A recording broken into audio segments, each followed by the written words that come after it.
તમે બનાવશો egg plant. એ American recipe છે.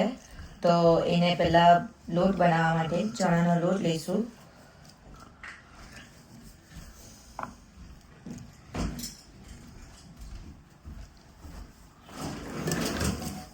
અગિયાર ચમચી લીધી છે.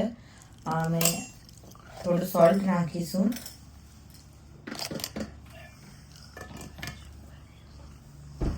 આ 1 ટેબલ સ્પૂન જેટલું હળદર લઈશું. થોડું હાફ ટેબલ સ્પૂન જેવું મરચું, હાફ ટેબલ સ્પૂન ધાણા જીરું, થોડું ગ્રીન ચીલી લઈશું અને થોડુંક આદું. એને છે ને બરાબર સરખું મિક્સ કરી દેવાનું છે. આ છે ને ભજીયાનું બીટર એ બનાવીએ છીએ આપણે. તો મેં આની અંદર બધું નાખીને સરખું મિક્સ કરી દીધું છે. પછી મેં આ 1 કપ જેટલું મેં વોટર લીધું છે અને થોડું થોડું નાખવાનું અને મિક્સ કરવાનું સરખી રીતે. મીઠું તમારે ટેસ્ટ પ્રમાણે નાખવાનું.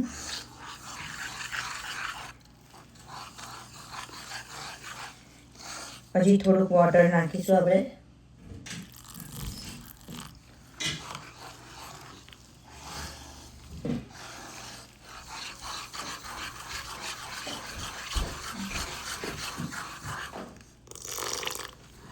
એક કપ જેટલું આમાં જતું જ રહેશે.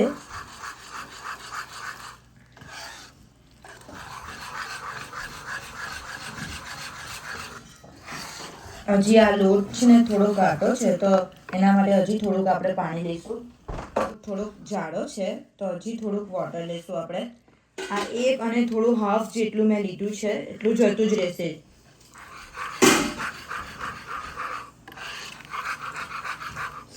હવે આ એકદમ મિક્સ થઈ ગયું છે. આટલું તો તમને આટલું ઘાટું થોડું રાખવાનું. જો તમને બતાવું કેટલું. આટલું ઘાટું જોઈએ આપણને. આવું સ્પૂનમાં આવું થવું જોઈએ. તો તમને ખબર એકદમ પતલું હશે ને તો તમારી ભજીયામાં કણી પડશે. એટલે તમારે આટલું થોડુંક ઘાટું જ રાખવાનું, જેથી તમારા ભજીયા સરસ થશે. આ જો આટલું ઘટ આવવું જોઈએ. હવે તમારે મીઠું ટેસ્ટ કરી લેવાનું.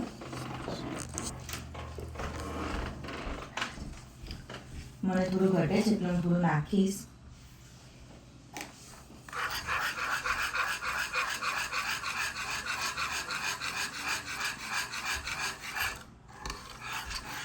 ને આટલું સ્મૂથ પણ હોવું જોઈએ. જે ખીરું છે, જે ચણાના લોટનું આપણે બનાવ્યું બીટર, તેને થોડું 15 મિનિટ જેવું રેસ્ટ કરવા મૂકી દઈશું. એટલે હવે આપણે એગ પ્લાન્ટ હું તમને બતાવું કે કેવી રીતે એગ પ્લાન્ટ કેવી રીતે કટિંગ કરવાનું અને બધું. તો આપણે આ ટાઈપનું એગ પ્લાન્ટ લેવાનું છે અને આને હવે આપણે કટિંગ કરશું. અને આ તમને બધે જ મળી રહેશે. એટલે હું તમને હવે કટિંગ કેવી રીતે કરવાનું છે ને તે હું તમને બતાવું.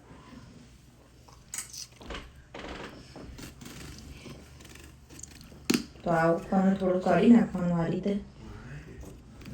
ને પછી આને છે ને થોડું વચ્ચેથી આ રીતનું કટિંગ કરવાનું.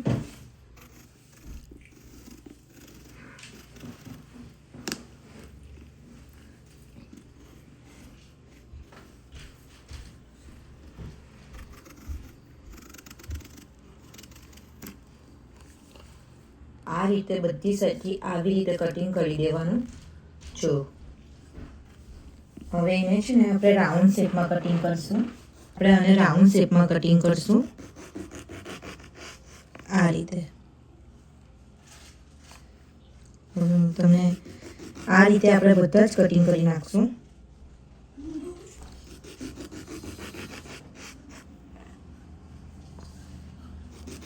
અને એક સરખું કટિંગ હોવું. લાઈક બહુ પતલું થશે ને તો મજા નહીં આવશે. લાઈક આ રીતે કટિંગ કરજો સરખું.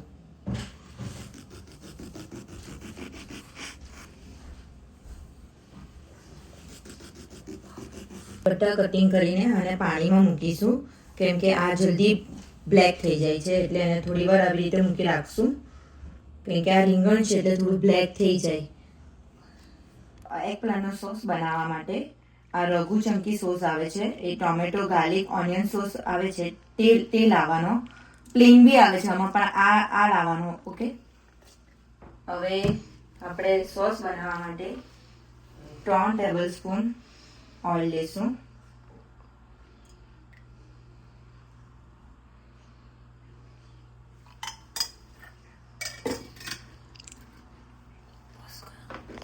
સોસ માટે આપણને એક ઓનિયન જોઈશે અને આને આવી રીતે ઝીણું કટ કરી નાખવાનું. એક બેલ પેપર, એને પણ આવી રીતે ઝીણું કટ કરી નાખવાનું. પછી આપણે અજમો જોઈશે, જીરું જોઈશે, અડદ, રેડ ચીલી પાવડર અને આ જીરું પાવડર, ધાણા જીરું પાવડર. આ સુગર છે તે સુગર જોઈશે, સોલ્ટ, બસ આટલુંની જરૂર પડશે. સો 1/2 ટીસ્પૂન જેવું જીરું લેવાનું અને થોડો 1/2 ટીસ્પૂન જેવું અજમો, અને થોડું થવા દેવાનું.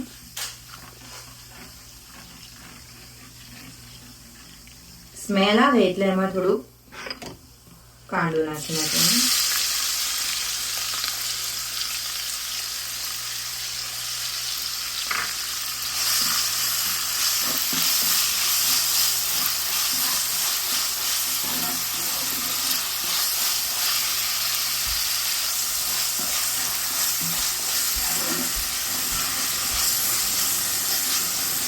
અને પછી બેલ પેપર,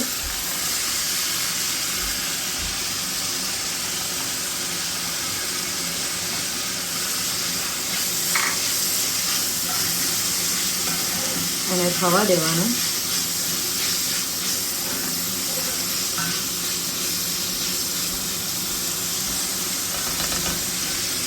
એક ટેબલ સ્પૂન જેટલું સોલ્ટ,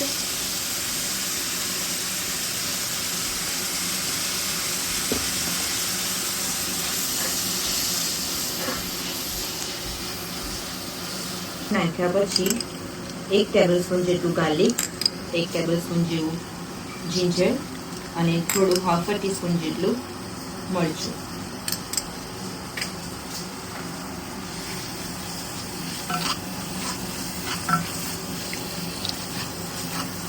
એમાં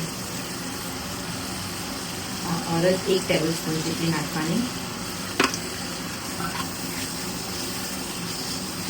જીરું પાવડર અને આ red chilli powder 1/2 teaspoon. Okay,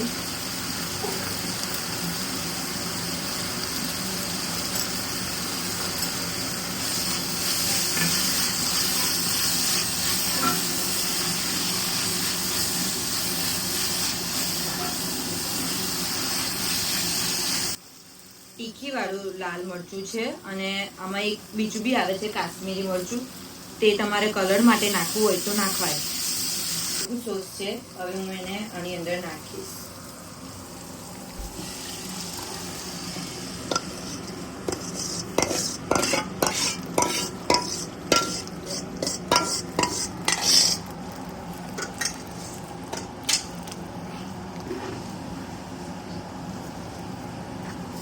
બધું સરખી રીતે મિક્સ કરી દેવાનું અને બહુ થવા નહીં દેવાનું, નહીં તો ખાતો લાગશે ટેસ્ટમાં.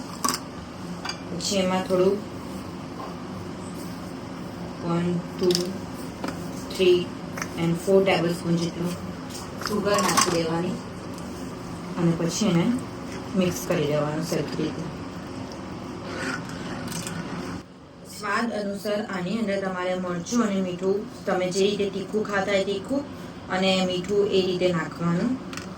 હવે એની ઉપર સિલિન્ડર નાખી દઈશું આપણે. ધનિયે અને મિક્સ કરી દઈશું.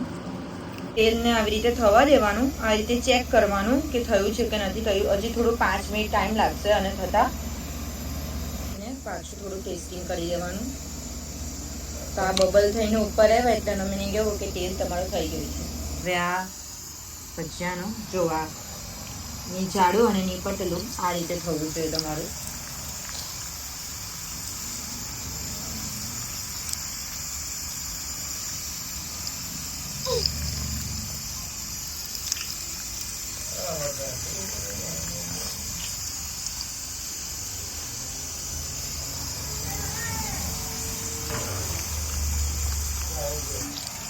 રવાના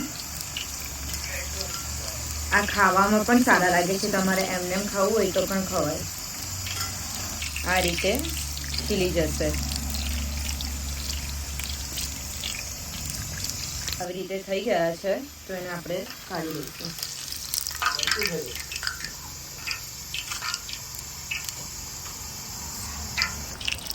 આ રીતે બધા જ ખીલશે તમારા પણ. આ રીતે હવે ભજીયા તૈયાર થઈ ગયા છે આપણા એગ પ્લાન્ટના. તો હવે આની અંદર આપણે આ સિઝનિંગ મિક્સ આવે છે, ઇટાલિયન હર્બ સિઝનિંગ મિક્સ, તે નાખવાનું છે. એમાં મેં થોડું આ ઓરેગાનો અને આ બેઝિલ એ બંને એડ કર્યા છે. હવે એને સરખી રીતે આ સોસની અંદર મિક્સિંગ કરી દઈશું આપણે.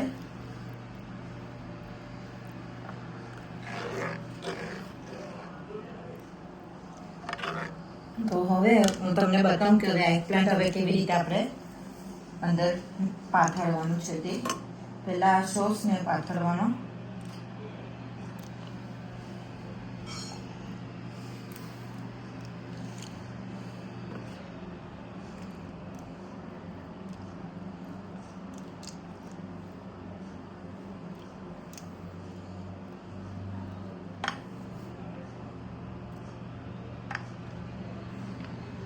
હવે એમાં આ રીતે ભજીયા મૂકવાના.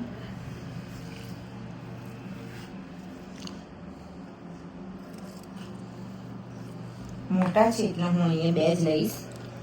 હવે એની ઉપર પાછી આ રીતે સોસ મૂકવાનો.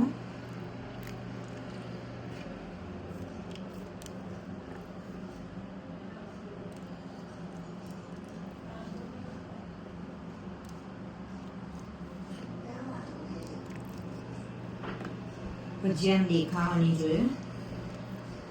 એમાં આ રીતે ચીઝ લીધી છે મેં. આ મેક્સિકન ચીઝ છે તે લેવાની છે.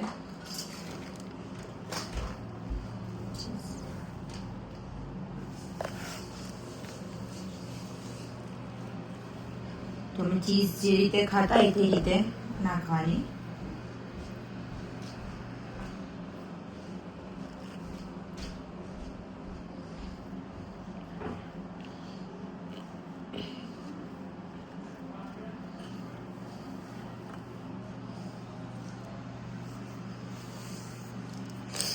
પાછું એક લેયર આવી રીતે 2-3 લેયર બનાવવાના.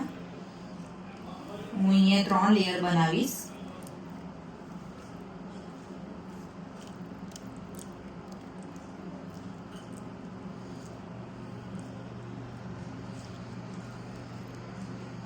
આ એકદમ ઇઝી રેસીપી છે અને ઇઝીલી તમે બનાવી શકો છો ઘરે.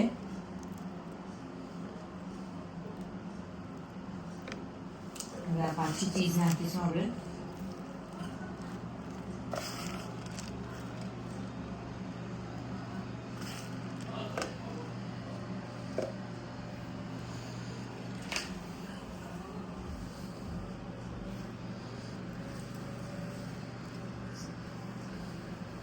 નાના હોય તો તમે થોડા 3-4 વધારે લઈ શકો છો, પણ અહીંયા મોટા છે તો હું થોડું ઓછા લઉં છું. આ રીતે ભજીયા મૂકતા જવાના અને આ રીતે જે સોસ બનાવો છો તેનું લેયર આપણે બનાવતા જવાનું. આ ખાવામાં એકદમ ટેસ્ટ લાગે છે. આને ગાર્લિક બ્રેડ સાથે ખવાય છે. હું તમને ગાર્લિક બ્રેડની રેસીપી બી બતાવીશ કે કઈ રીતે અમે બનાવીએ છીએ. તો હવે અમે ચીઝ,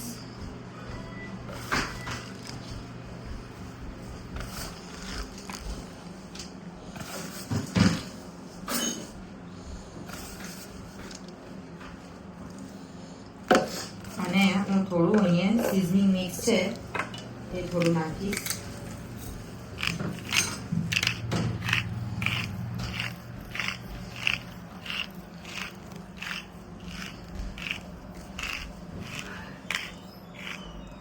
સો ટેસ્ટમાં સારું લાગે. અને સેજ ઓરેગાનો અને ક્રશ પેપર બી નાખીશ. પછી તે થોડું નાખીશું. હવે આપણે આને ઓવનમાં મૂકશું. તો ઓવન મેં પ્રી હીટ કરી દીધું છે 325. ઓવન મેં 325 પર પહેલાં પ્રી હીટ કરી દીધું હતું. એટલે હવે આપણે ઓવનમાં મૂકશું.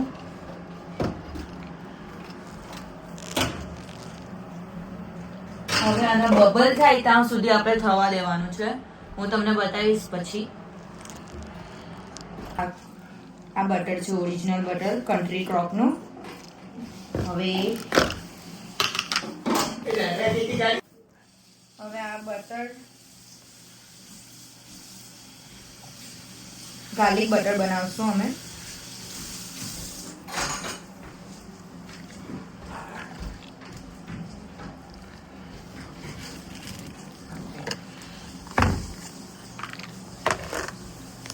જેટલું ગાર્લિક, ટેબલ સ્પૂન જેટલું ગાર્લિકમાં થોડુંક સિઝનિંગ મિક્સ નાખવું આપણે.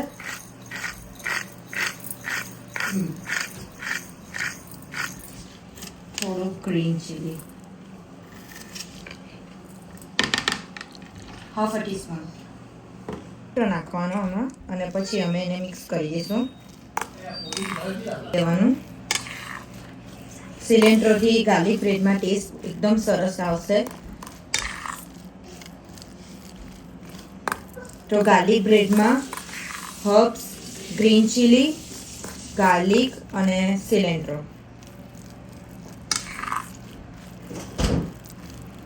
આ રીતે મિક્સ વેલ કરી દેવાનું.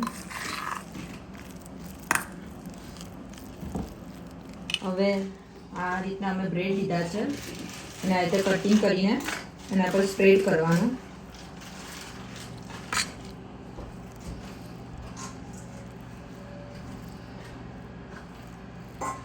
આ જે આપણે એગપ્લાન્ટનું જે બનાવ્યું છે તેની સાથે આ ગાર્લિક બ્રેડ બહુ સરસ લાગે.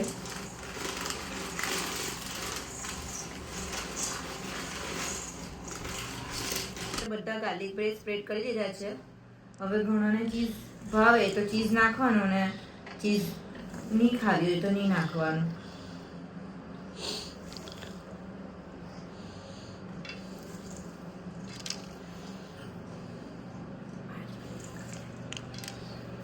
આ બબલ આવવાના સ્ટાર્ટ થઈ ગયા છે. એનો મીનિંગ એવું કે થઈ ગયું છે. એને 20 થી 25 મિનિટ જેટલું થવા દેવાનું. હવે એની અંદર નીચે આપણે ગાર્લિક બ્રેડ મૂકી દઈશું.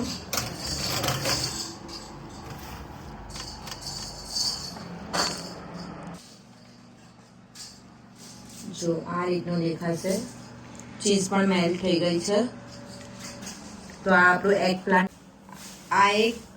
પ્લાન્ટ રેડી થઈ ગયું છે અને આ ગાર્લિક બ્રેડ આપણા રેડી થઈ ગયા છે. તો હવે આપણે એને કટિંગ કરશું.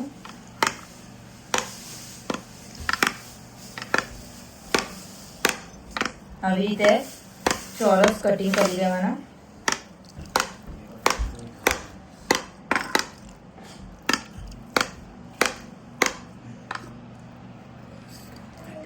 તો આ રીતે આપણી પ્લેટ રેડી થઈ ગઈ છે. આ છે આપણું એગ પ્લાન્ટ અને આ ગાર્લિક બ્રેડ. તો આને આની સાથે ખાવાનું તો સરસ લાગે ખાવામાં. Thank you. જો તમને અમારો વિડીયો ગમ્યો હોય તો લાઈક કરજો, સબસ્ક્રાઈબ કરજો અને મોર શેર કરજો અને ફોલો કરજો. Thank you.